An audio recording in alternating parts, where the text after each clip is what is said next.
Doctor Bhimrao Ambedkar Bharat में सामाजिक एकता, समरसता और धर्मनिरपेक्षता के बड़े पैरोकार माने जाते हैं। जातीय व्यवस्था की बुराइयां झेलकर बड़े हुए अंबेडकर आजीवन लोगों को इन बुराइयों से मुक्ति दिलाने के लिए संघर्ष करते रहे। डॉक्टर अंबेडकर ने हिंदू धर्म में ब्राह्मणवाद का विरोध किया, साथ ही दूसरे धर्मों की कट्टरता को देश के लिए खतरा बताया।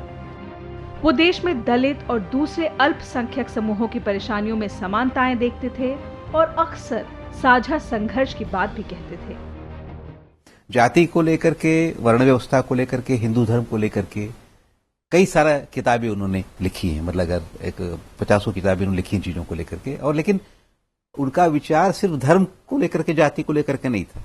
उन्होंने कानून को लेकर के भी लिखा, इसीलिए संविधान बनाने में उनका योगदान था। एक आर्थिक नजरिया उनका था, ये था। तो एक पूरा एक व्यापक दृष्टिकोण भारतीय समाज के बारे में था उनका। भारत में जातीय व्यवस्था की बुराइयों पर डॉक्टर अंबेडकर का मानना था कि बेकसूरों पर बेरहमी और अत्याचारों को रोकना ही दलितों की मूल समस्या है। डॉक्टर अंबेडकर ने जातीय व्यवस्था के विरोध में हिंदू धर्म त्याग कर बौद्ध धर्म अपनाया। उन्होंने कहा कि यह परिवर्तन मैं किसी भौतिक लाभ के लिए नहीं कर रहा हूँ। मैं अगर अछूत भी बना हूँ तो भी ऐसी कोई उपलब्धि नहीं है जो मैं प्राप्त नहीं कर सकता। मैं केवल अपने आध्यात्मिक नजरिए के कारण धर्म परिवर्तन कर रहा हूँ। उस समय सभी अस्पृश्य हिंदू ही थे, लेकिन हिंदू होने के बावजूद भी उन्हें मंदिरों में प्रवेश नहीं था।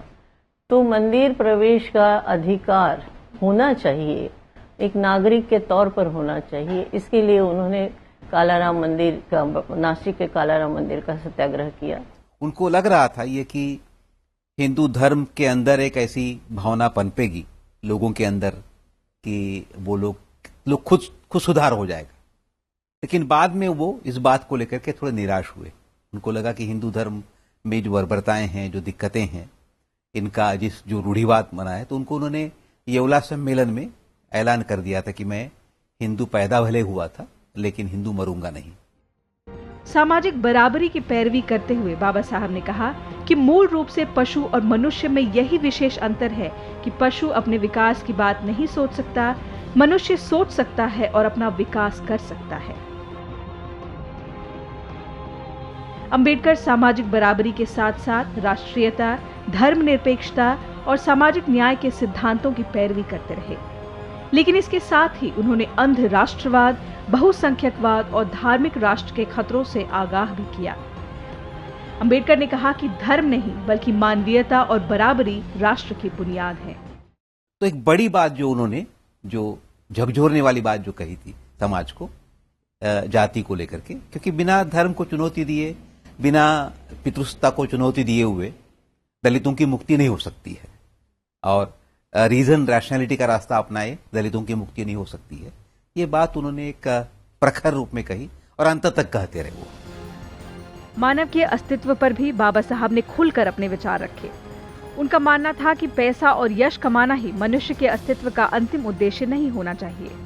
वो कहते थे, जैसे ही हम अपने सोच के दायरे को बढ़ाते हैं, वैसे ही अपने सपने को प्राप्त करने की दिशा में भी आगे बढ़ जाते हैं। उनका मानना था कि हर व्यक्ति का जन्म किसी न किसी खास उद्देश्य से हुआ है, जो हम सबको एक दूसरे से विशेष बनाता है। इसलिए हर व्यक्ति को अपने उद्देश्य को प्राप्त करने के लिए सर्वश्रेष्ठ कोशिश करनी चाहिए। बाबा साहब का कहना था कि जीवन लंबा नहीं, महान होना चाहिए। जिस तरह विचार नहीं मर सकते, उसी तरह आत्मा भी नश्वर है। उन्होंने कहा कि कोई भी इंसान अमर नहीं है, लेकिन हम अपने पीछे अपने चिंतन, विचार और दर्शन छोड़ सकते हैं, ताकि हमारे विचार आने वाली पीढ़ियों का मार्गदर्शन करते रहें।